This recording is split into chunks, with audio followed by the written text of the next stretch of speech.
focus on some more news that's coming in. This is a CNN News 18 exclusive brought to us by our investigations editor Manoj Gupta. The Jamaat chief in Bangladesh, Shafiqur Rahman, is planning multiple meetings with global diplomats this month with a focus on Western EU, including Germany, China and Pakistan. Reports suggest he is projecting India as a destabilizing force, seeking international acceptance for Jamaat as a counterweight to Indian influence. Now, top intelligence sources say that the Jamaat-e-Islami Bangladesh is working on three fronts. That's street violence, diplomatic outreach, as well as maintaining institutional balance inside Bangladesh. So it's a three-pronged approach coming in from the Jamaat-e-Islami as the violence against Hindus continues inside Bangladesh. The Jamaat-e-Islami trying to manage its global image, working on three fronts while it uses street muscle on the ground ahead of the elections in Bangladesh. So as per our top intelligence sources, street violence, diplomatic outreach and maintaining institutional balance is the game plan of the Jamaat-e-Islami inside Bangladesh. I'm joined by my colleague Akanksha Swaroop on the broadcast to decode this further. So Akanksha, it seems that the Jamaat-e-Islami is looking for that international acceptance as it tries to gain a center stage when it comes to the affairs in Bangladesh with the elections around the corner.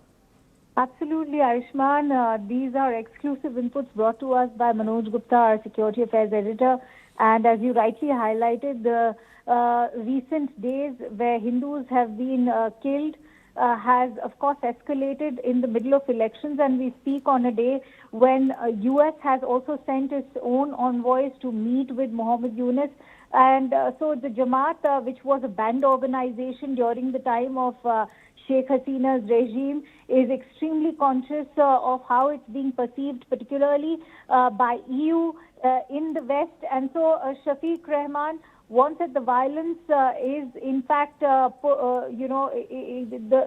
in fact been stoking a lot of unrest, secures diplomatic backing against rivals. His messaging is to the foreign delegates.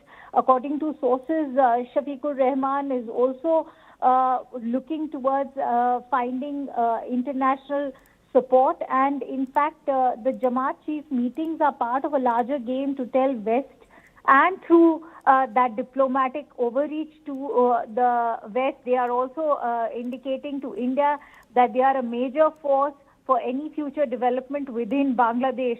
Now, to give a quick timeline, on 1st of January this year, they met with BNP acting chairperson Tariq Rahman to share condolences for the passing of Begum Khalida Zia. On 6th of January, they met with the Dhaka University Vice Chancellor Professor Dr. Niaz Ahmad Khan. On 7th, Shafiqur Rahman met a three-member EU delegation that was led by Paola Pampoloni, who's the director of Asia and Pacific Department. That also included the EU Ambassador Michael Miller and Deputy Head Monica Ballet.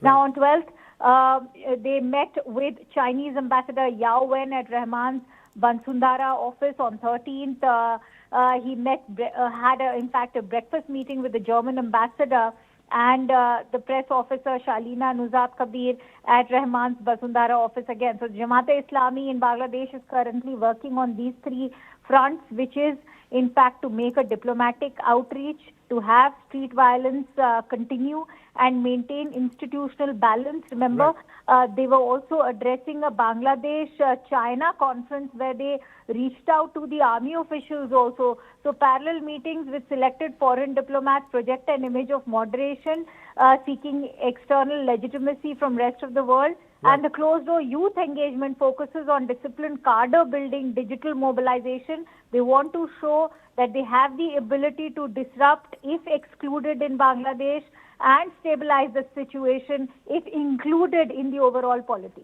Right. Akanksha, thank you for decoding that for us when it comes to the game plan coming in of the Jamaat-e-Islami inside Bangladesh as those attacks on the Hindu community continue. Is trying to mask that entire agenda with this diplomatic outreach. Now, shifting